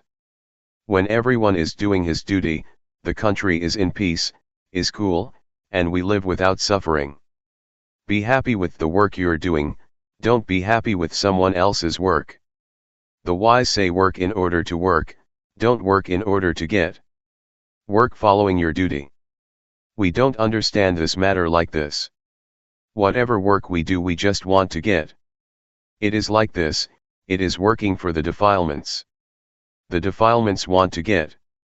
They command us, and we suffer, because we are forced by defilements. When we have some project and we can't carry it out, we're disappointed, we suffer. This is because we don't work according to duty, we don't know how to work in order to work. So don't think like that, but follow your duty. Suppose we come and stay here. We come to develop insight. We have to do it, whether we know or not. We have to listen to the teacher. When the teacher says to do walking meditation, we should do it. We walk in order to build up awareness, feel these little movements. We know in full awareness the movements of the body, turning the hand up and down, raising and lowering the arm, walking back and forth, leaning to the right and the left, bending and raising the head, blinking the eyes, opening the mouth, swallowing saliva, breathing in and out, etc. This is called being aware. Train in awareness. See, know, and understand. Get familiar with awareness. When the mind thinks, be ready, waiting for it with awareness, just like a cat and a rat. The mind thinks. We know, see, and understand, and the thoughts come to a halt, right away. When thought ceases, it is not concocted further. Of this the Buddha says, dependent origination is not being conditioned. The Buddha explains through dependent origination that avidya is the condition for the arising of formations. Formations are the conditions for the birth of consciousness, consciousness conditions mentality materiality, Namarupa give rise to the six senses, the six senses concoct contact, contact is the ground for feeling to arise, and it goes on until it turns to sorrow, lamentation, pain, grief, and despair. That's how it goes. Now, we see thought. We see, know, and understand. Thought stops and so there is no avidya. There is no avidya because we see and know. Therefore, it changes into vidya. Vidya translates as seeing clearly. As for avidya, it means not knowing. Avidya is not knowing, but, actually, it is a kind of knowledge, but it is not a clear seeing. Avidya is to not see our mind, vidya is to see our mind. This is Dhamma on the deep level. This is the source of merit. It is the origin of wholesomeness, the source is right here. Problems and suffering are born right here. We have to study according to the Buddha's teaching. If we don't see this point, right here, it means that we don't see the origin of suffering, we don't see the origin of merit. They are opposites like this, there is bright and dark, there is white and black. When there is blackness, we don't see anything white, and if there is whiteness, we don't see blackness. When there is darkness, there is no brightness, when there is brightness, there is no darkness. If we catch this point, there is no delusion. There is no greed, hatred, and delusion. We don't have to chase it away. We think that they exist because we don't see them, we don't see the defilements over here. We say that we want to let go of defilements but we don't see them and so we can't let them go. There are no defilements. The method, to see your mind, right here. When we see our mind every moment, at all times, every second, this is called training ourselves. When it is like this, when we are working and someone blames us or praises us, the speed of awareness really catches up with the good or bad things in the mind. It flashes in, really fast, faster than sound, faster than light, even faster than electricity or whatever is fast. Awareness that has been trained, the mind that has been trained, is like this. I dare to insist and guarantee that the teachings of the Buddha are a pair with the world, they don't avoid the world. Whoever can practice like this is called someone beyond the world. Being beyond the world doesn't mean going up into the sky. Being beyond the world means to be above the objects of the mind, beyond suffering. When it is finished, there is nothing that can proliferate anymore. It is as we chant, we sung Karaka Thang Jit Thang, the mind has reached the state that cannot be concocted anymore. That's what it's like. Supplement. Biography of Luangpor Teean. Birth. Luangpor was born in the village Bohom, Chiang Khon District, Leh Province, on Tuesday, the 5th of September 1911. The name of his father was Jean, his mother's name Soam, and his family name is Intapu. Luangpor's real name was Pun Intapu. The reason that he is known as Luangpor Teean, is that in the vicinity where he lived, it was the custom to call someone according to the name of his firstborn child. Luangpor's first son was named Teean, so relatives and friends called him, Por Teean, father of Teean. His wife's name was Ham, and she was called Mae Teean, mother of Teean. Luangpor had 5 brothers and sisters, 4 brothers, namely Sai, Pui, Huan, and Pon, and 1 sister, named Wuan. His sister, now called Aunt Num, is the only sibling still alive. The others have all passed away. Childhood. Luangpor's childhood was pretty much the same as that of other children who live out in the countryside, far from civilization. On waking up in the morning, he would help his parents with working in the fields and looking after the cows and buffaloes. In the evening, he would herd them back home. Luangpor said that he never had a chance to study in a school because there was no school around where he lived. To study, one had to travel to a more developed area, and communication at that time was not yet convenient. So Luangpor was not able to travel to a school far away from his village. Luangpor said that in the area where he lived, there was virtually no material development. He had never seen a train, a car, an airplane, or even a bicycle. Novice ordination. When Luangpor was about 10 years old, his uncle, who was a monk and had been studying in Hubon Ratchathani province, came to ask the boy's parents to let him be ordained as a novice, so that he could assist and serve the uncle. The name of the uncle monk was Yakupong Junsuk, who had been ordained since he was very young, and he stayed in the robes. Before Luangpor was ordained as a novice, he used to go to the local monastery where his uncle stayed, every morning and evening. This monastery was called Wat Pu, or Wat Bun Pot Kiri, and it was located not far from his home. Before going to the fields, Luangpor would take food and flowers to his uncle and pay respects, and in the evening, after hauling water from the stream, he would return to the monastery. After his ordination as a novice, his uncle taught him to do the morning and evening chanting and how to request precepts, and he would give the boy a Dhamma talk. The monk also taught him about lucky signs and how to practice meditation, including walking meditation. Luangpor learned the Lao language and scriptural language written on leaves. They studied without writing, just by memory. At night, after studying, the uncle would take him to do walking meditation. The uncle was diligent in practice, sometimes getting up at night to start walking. The path for walking was almost 40 meters long, and Luangpor would walk beside him, about 10 meters away. As for training in meditation, the uncle had Luangpor sit cross-legged, in full lotus position, with his eyes closed as he recited the syllable, Dhud, on the in-breath, and Tho, on the out-breath. At that time the uncle had several friends, monks, who taught meditation. Luangpor remembered one of them who taught him meditation. His name was Ajahn, teacher, Sao. When Ajahn Sao saw Luangpor practicing Dhud though, he stated that one cannot climb a tree from the top, one has to start at the roots. He had Luangpor count the breaths, in 1, out 2, in 3, and so forth until 10. On reaching 10, one counts backward down to 1 and starts from there again, continuously. Ajahn Sao said that to practice like this is sacred.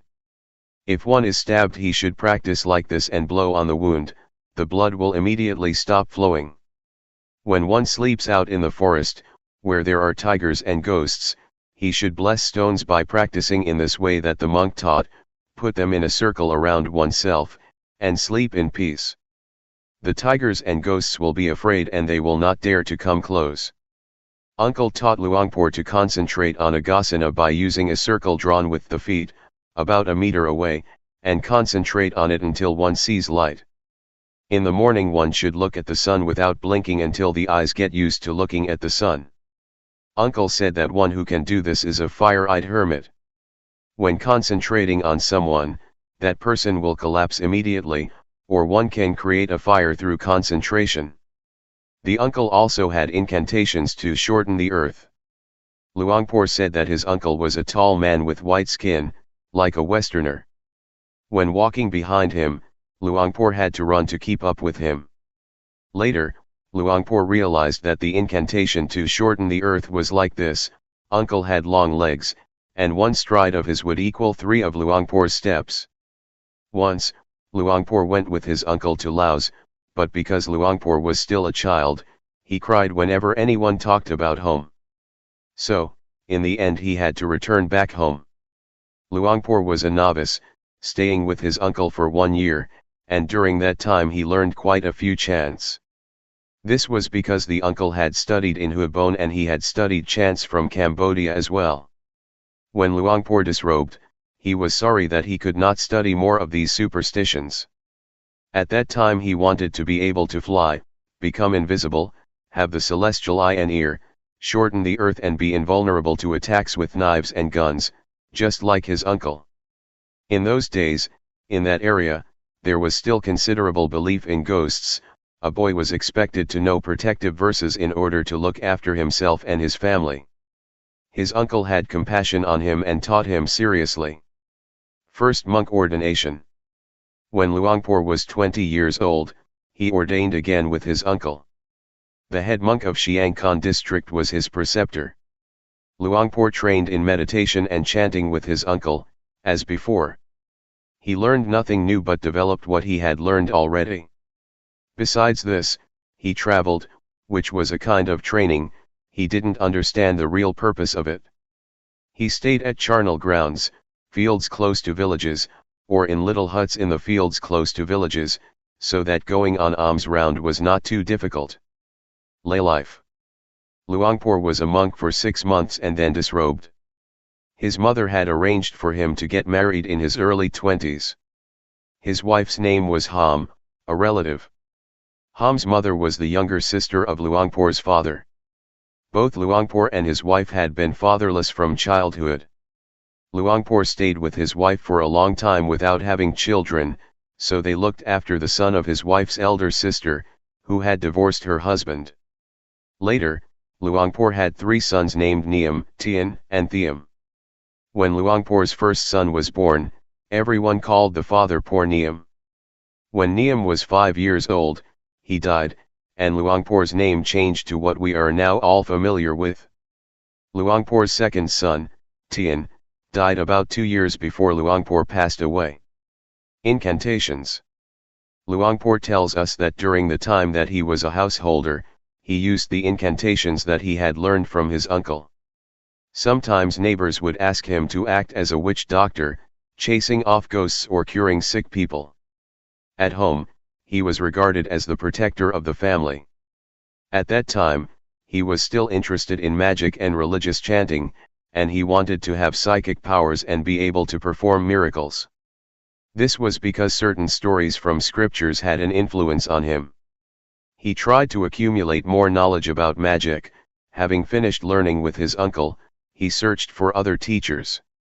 After his uncle had died, he heard that there was an Ajahn even more accomplished than his uncle, living in Laos by the name of Yako Bunma Don Pung. This teacher raised peacocks. He put a cover over their legs and released them. Westerners tried to shoot the birds, but were unable to do so. Luangpor spent a rains retreat with this teacher. He learned a great deal of knowledge, or should it be called stupidity, from this Yako. For example, invulnerability verses which all turned out to be worthless. Luangpor said, "A stupid person cannot teach a wise person, only a wise person can teach a wise person or can teach a stupid person to become wise." Inclination to merit making. Luangpor tells us that he was interested in merit from the time that he was young, and he always used to be the leader of the village in merit-making ceremonies. At that time, he was the head man of his village, and people respected him a great deal. He was about 27 or 28 at that time. He would encourage people to participate in making merit. Even to people who had committed serious acts such as killing, he still gave the opportunity to be included. There were many ways of making merit in his village. For example, sharing out rice during the rains retreat. On the Buddhist moon days, once a week, the villagers would invite monks to give a Dhamma talk at their homes. The villagers would gather together at that particular house. They would make sweets, their children would make Thai vermicelli and Chinese food, and they would offer the monks betel nut and cigarettes. Luangpor said that, at that time he didn't know, but afterwards he understood that in fact it is not meritorious to offer betel nut, a mild drug to chew on, and cigarettes to monks. It is in fact, encouragement to monks to indulge in bad habits. We want to give up defilements, but we don't know what they are. We may think it is good, and that is what others say, but Luangpor's view is that it is not. Luangpor stopped offering these things to monks and told his family to do likewise. But what other people do is their business. Luangpor would not forbid them and was not interested in their criticism. During the rains retreat, the old people would spend the day in the monastery on the moon days. Some of the young people would go also, others not, depending on their faith. But Luangpor used to go because his uncle would teach there. After the rains retreat, the annual robe offering ceremony was celebrated. This was a big ceremony that lasted a month and had to be booked in advance. In addition, there were yearly ceremonies for making merit. All the villagers would help out. When the monks taught on these occasions, they would simply read from palm leaves. There would be entertainment as well, with music. There was the bamboo rocket festival. Once lit, the rockets, made in a variety of sizes, were as loud as an airplane. In later days, Luangpor had this rocket festival stopped because of the danger, and it was a waste of money. Another merit-making ceremony was taken up with many Dhamma talks, given in a single day. Profession. After disrobing, Luangpor worked in the fields and orchards, and he did a bit of trading. Eventually, Luangpor had 7 boats for buying and selling on the Mekong River, between Nong Khai and Chiang Khon. His business did well, and his profits increased. Luangpor's father was also experienced in trading by boat, but he had died when Luangpor was still small. Afterwards, a department of agriculture was established, and things had to be transported. So Luangpor started to trade with Laos, but his family was still in Thailand. He made a good profit and sold his boats to buy a steamboat. Luangpor said that even though he was successful in trading, he was not happy, even while resting. There was still suffering, the result of thinking about money and the things he would buy and sell. The reason for searching the truth. Before Luangpor set out to practice Dhamma and understanding arose according to his method, he had practiced quite a lot of meditation already. But it was not enough to help him overcome suffering. When asked, "What kind of suffering did you have before practicing?" Luangpor answered that, at one time, someone in Laos had asked him to arrange a robe offering ceremony in Laos. There were as many as 5 bundles of offerings, because many people wanted to participate. With these ceremonies there should be some entertainment, like music and movies. Luangpor arranged with his wife that she would look after the money business and the food. As for Luangpor himself, he would observe the precepts and receive visitors. In the morning, his wife asked, "How much money should I give to the entertainers?" This question triggered great anger in Luangpor. He later said that he could hardly move. But he managed to repress the mood and not show it to his wife, and just said with a forced smile, "That's your business." But the anger remained there in his mind. After the ceremony was finished and the family were having dinner, he started to think aloud about what had happened that morning. People who don't have respect are like this. He repeated it a few times so that it struck his wife's mind. His wife, having taken the children to bed, asked, "You're angry about my asking you about the money for the entertainers, aren't you?" "That's right," Luangpor said. His wife said, "What is wrong about husband and wife consulting each other about spending money?" Luangpor agreed with the words of his wife and realized that he was wrong, that he was unyielding and just tried to beat her in argument. His wife said, "You're dissatisfied, and you have fallen into hell." Luangpor saw that what his wife said was true. These simple words of his wife affected him so much that he took his wife to be his teacher. His wife had made things clear to him. Before, Luangpor didn't know that anger is heavy suffering, that it is like falling into hell. Even when making so much merit with the ceremony, he still felt as though he were in hell. It seemed as if he had not gained any merit, because he felt heavy-hearted all day. But on hearing his wife's words, he felt better and could abandon the mood to some extent. But how to really deal with his thoughts, he didn't know. He resolved in his mind, if I cannot conquer this kind of suffering, I won't give up practicing the Dhamma. Luangpor thought about this matter for years. He tried to buy and sell less, and in the end he decided to stop working altogether. And so he cleared up all his accounts and money matters with his colleagues. Luangpor was the kind of person who had to prepare things a long time in advance. It took him almost 3 years to arrange everything the way he wanted. Luangpor met with a monk who had studied all the scriptures. He was a few years younger than Luangpor, and his name was Mahasi Jun. He had traveled down the Mekong on Luangpor's steamboat and had stayed in caves and charnel grounds. Luangpor had offered him a meal and looked after him at that time. When they met again, they talked together about meditation from 6 in the evening until 6 in the morning. Luangpor asked many questions. In the end, the monk told him that insight meditation can only be known through practice, there is no end to asking questions. Luangpor thought about this conversation and about practice for 3 years without actually practicing, just searching for a good teacher. The decision to practice Dhamma. When Luangpor was over 40 years of age, he completely stopped trading. He no longer had work to do, and kept reflecting that people are born and have to die, not being able to take anything along with them. Rich people have to die, poor people have to die, what is there, then, that is of value? There is just evil and merit. In the end, he decided to go forth and practice Dhamma, the way to go beyond suffering. He told his wife of his intentions, and she prepared things for him. But he did not tell her where he was going, nor for how long, simply saying that if he did not die, he would come back again. Having reached Nong Khai province, he got the news that his friend, the monk Mahasi Jun, with whom he wanted to practice, had gone to spend the rains retreat at Luang Prabang, in Laos.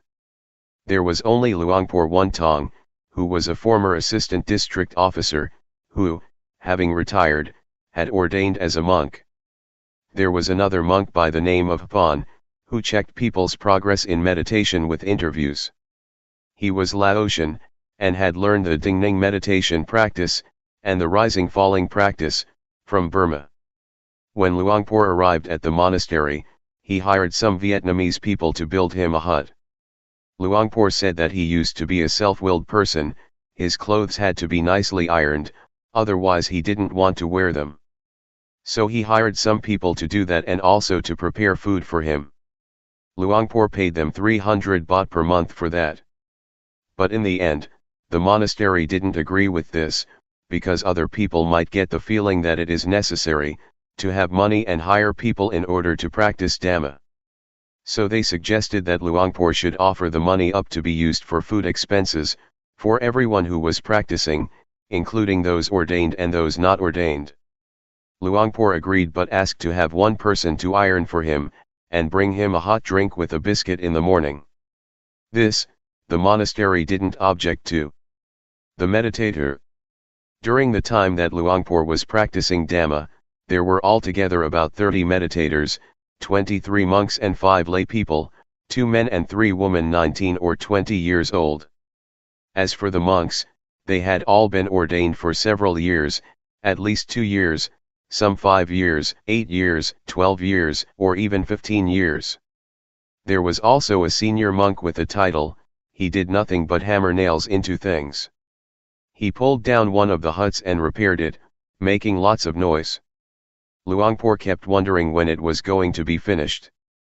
Another practitioner was Mr. Hoipor Mook, a trader who was acquainted with Luangpor and who had given him considerable advice about how to make a living. This man would come to chat with Luangpor while Luangpor was engaged in practicing. Later on, whenever Luangpor saw him coming, he would wrap his head in a cloth and do walking meditation out in the sun. Luangpor hired some Vietnamese people to make a lot of noise or to start building a road in the middle of the field, in order to discourage him. Hoipor Mook caught on, but he presumed that Luangpor hated him. That was not the case, it was simply that Luangpor felt one should practice seriously, not waste time talking or doing other useless things. Practicing and knowing Dhamma. Luangpor One Tong, instructed the attendees to ask for a meditation object and to determine their time to begin and stop practicing. Everyone was enjoined to keep the 8 precepts. Luangpor had kept them since he was a novice. He was told to recite the word death with every in and out breath.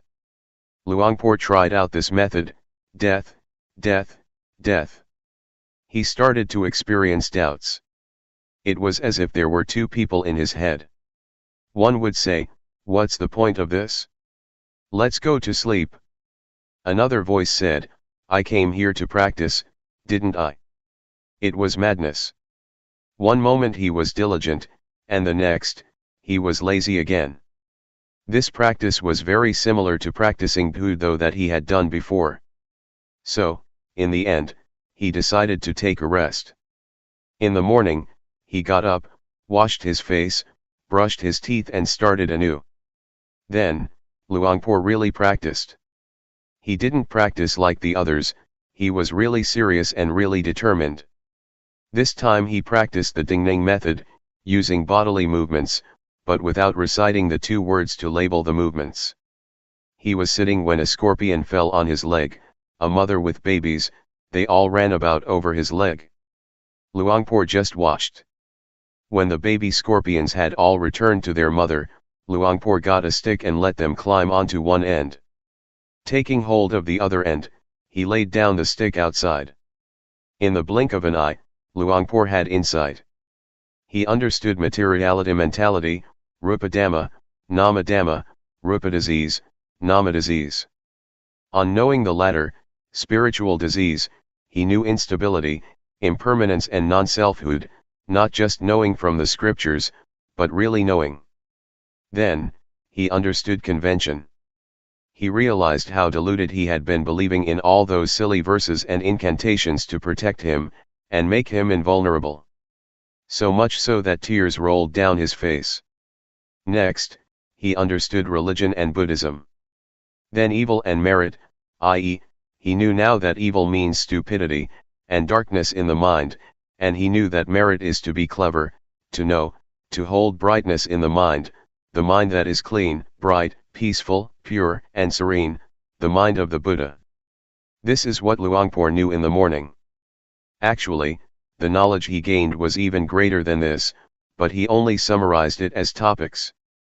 There was so much knowledge that he wanted to tell someone, give a Dhamma talk, even to the cows, the buffaloes, or a dog strutting past.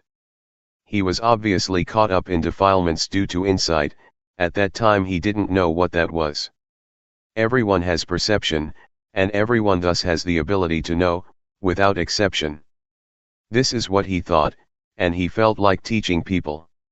He thought about his parents, why did they have to die without knowing? What a pity. At about 5 in the afternoon, he took a bath and started doing walking meditation back and forth between 2 trees. Close to 7 o'clock, he felt a jolt, as if someone had shoved him hard in the ribs. Hey, who did that? He was alone, no one was there. Luangpor didn't see thought yet, instead he was looking for the person who had pushed him. Then a thought arose. Oh, the mind thinks. And a third time. Luangpor knew thought. It is similar to a cat and a rat. If there are rats at home, one should get a cat. At first the cat is small and the rat is big. When the rat appears the cat will grab it, but the cat is not strong enough and the rat drags the kitten along. At first, thought will drag awareness along. Don't blame the cat. Don't blame the rat. Rather, give the cat plenty to eat, it will become fat and strong. Now, when a rat shows itself, the big cat pounces on it.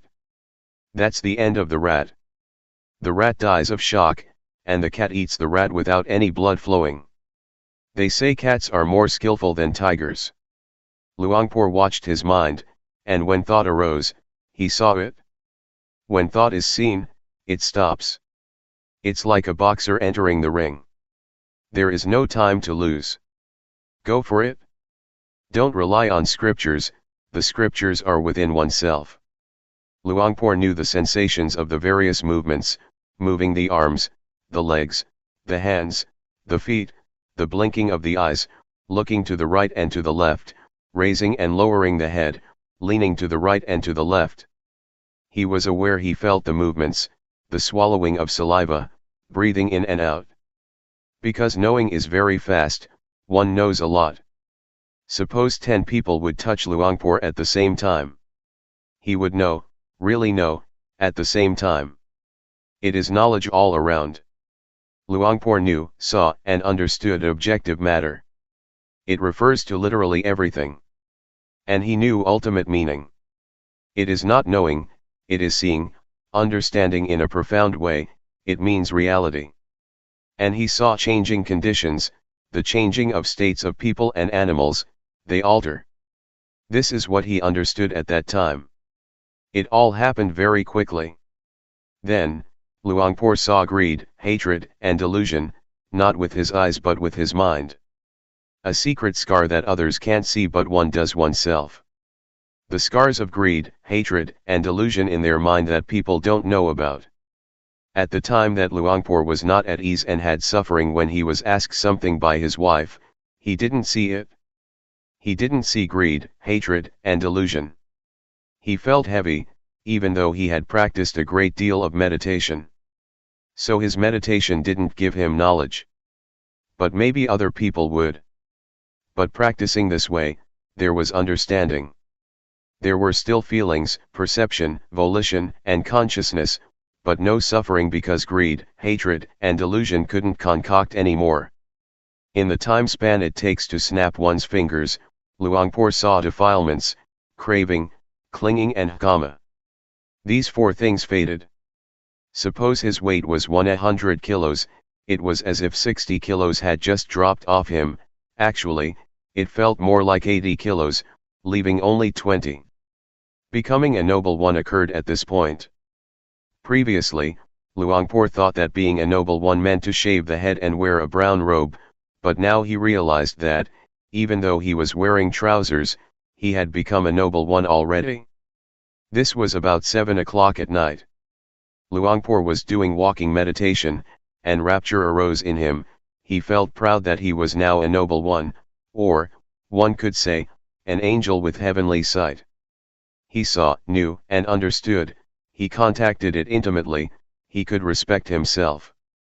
When he knew Rupanama, he didn't feel like that yet.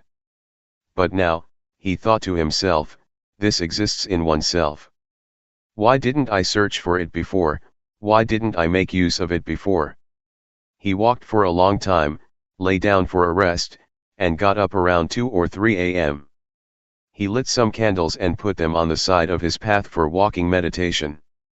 Just then, a big red centipede, as long as 25 centimeters, crossed his path. It didn't notice Luangpor and went about its business. Luangpor was afraid it might bite him, so he got a candle to see where it had gone. When he didn't see it, he put the candle back in its place and continued walking back and forth very mindfully. Then, the understanding came, virtue is the means to eliminate the gross defilements, concentration is the means to eliminate the medium defilements, and wisdom is the means to eliminate the subtle defilements. The gross defilements are greed, hatred, delusion, craving, clinging and kama. They've already faded and gone. Virtue had appeared. Luangpor understood the aggregates of virtue, concentration, and wisdom. The 5 aggregates of form, feeling, perception, volition, and consciousness are virtuous. This is not a matter of precepts. He understood feeling, perception, volition, and consciousness to be objects for awareness. It is called Namarupa. That day, Ajahn Hpan came for an interview. How is it going? Nothing is going on, but I feel dizzy and exhausted, Luangpor answered. Do you feel yourself sitting there? Where is your awareness? Ajahn Hpan asked. Luangpor said, I feel myself sitting here and awareness is with me. All right, keep practicing, Ajahn Hpan instructed. Luangpor wanted to have a good long discussion with him because he felt very confident, but he waited for the next time. When the next time came, Luangpor was sitting on the ground, ready for any kind of question. Well, how are you, layman from Chiang Khan. Ajahn Hpan asked. I am not in any mood whatsoever, Luangpor said.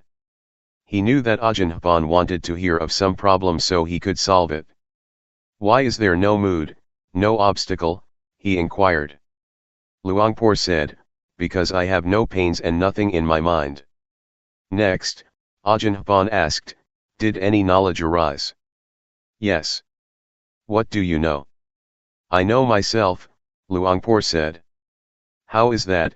Asked Ajahn Hpan. I know the movements, sitting, lying down, I know myself. Someone who doesn't know oneself is like a dead person, Ajahn Hpan remarked. I've really died and I've been born again. Luangpor said. Why do you say that? Because what is dead should be discarded. I've died from what is dirty and bad in the mind. The defiled and dark mind, the dull mind has died, but the body is still there. That is what Luangpor told him. Ajahn Hpan thought for a while and then asked, is salt salty? No, it is not, was the answer. Hey, why is salt not salty? Ajahn Hpan wanted to know. Because the salt is in the kitchen, I'm not contacting it with my tongue right now. And pepper, is it hot? No, it is not, I don't taste it at this moment. What about sugar, is it sweet? Luangpor denied it, that is to say, he took the present as his foundation. Next, Ajahn Hpan asked, what is blacker than black? Black is black, there is nothing blacker than that. On being asked about white and red, he answered in similar fashion. Well, then, said Ajahn Hpan. Suppose this is a forest and someone came to see me here, and on the way back he shot a tiger. Suppose you are over there and you were asked to come here, would you come? Yes, I would, if I'm asked to go, I'll go. It would be disrespectful not to go. Luangpor said. But, objected Ajahn Hpan, a tiger will eat you. I don't see any tigers, said Luangpor. And would you walk on the path or take a shortcut through the forest? Ajahn Hpan inquired.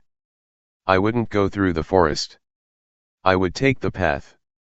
If there is no path, I can't see the tigers coming, but if I walk on the path, I will see tigers straight away, and I can get away from them. But if I don't see them coming, I can't avoid them, explained Luangpor. Ajahn Hpan had no more questions and praised Luangpor for his answers. No one had ever answered as Luangpor had. Luangpor understood the difference between tranquility and insight meditation. If one looks at it from one angle, they cannot go together and are even opposites. Samatha and Vipassana don't go together but they can support each other. Luangpor really understood this matter. With tranquility meditation there is just peacefulness, and on being peaceful, one should create understandings like the perception of unattractiveness through reflection. But with insight, one doesn't need to reflect.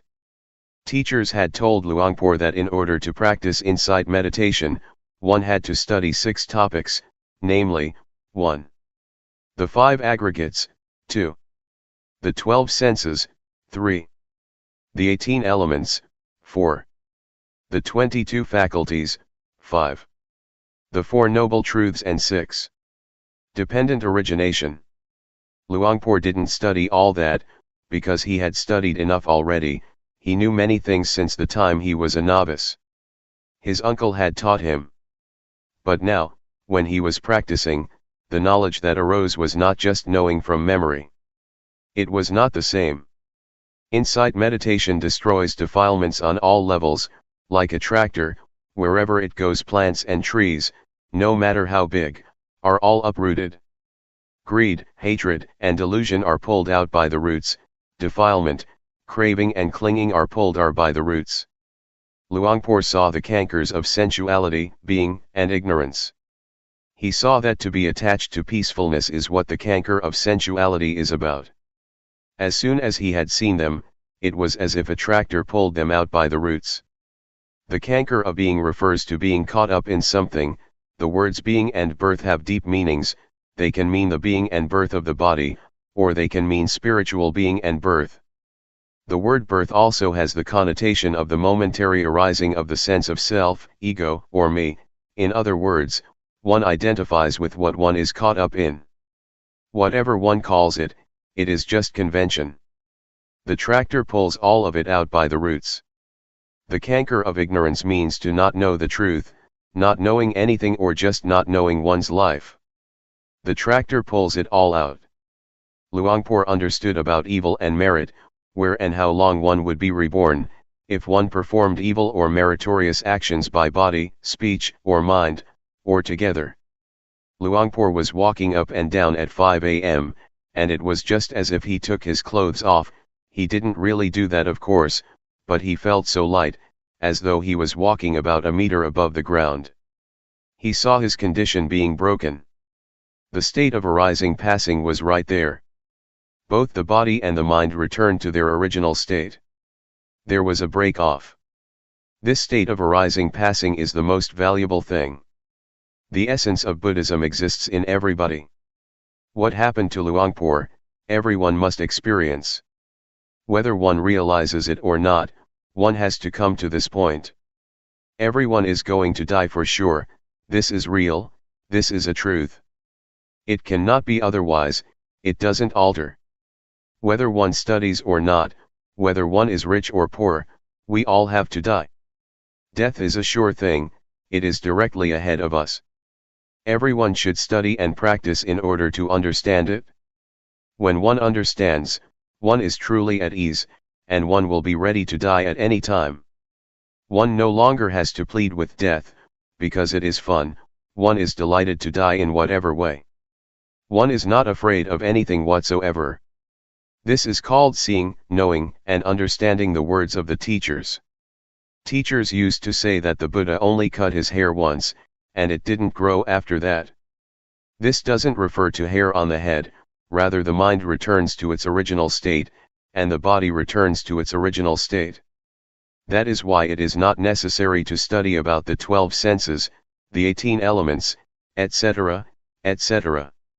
One can describe it in terms of the first, second, third jhana and so on, or not, because one knows by oneself. Sontit Tako, to be seen for oneself, Agaliko, not bound by time. Luangpor knew the natural state. In this state, one doesn't have to do anything. He knew this in the morning. The Buddha kills people, talk like this people don't like. In reality, the Buddha doesn't kill anyone, but he kills what is bad. When people develop awareness and wisdom, whatever is bad will die. It will disappear by itself.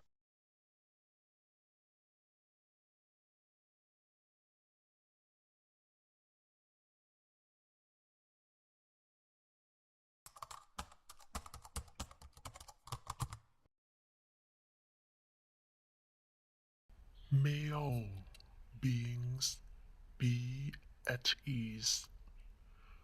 Whatever living beings there may be,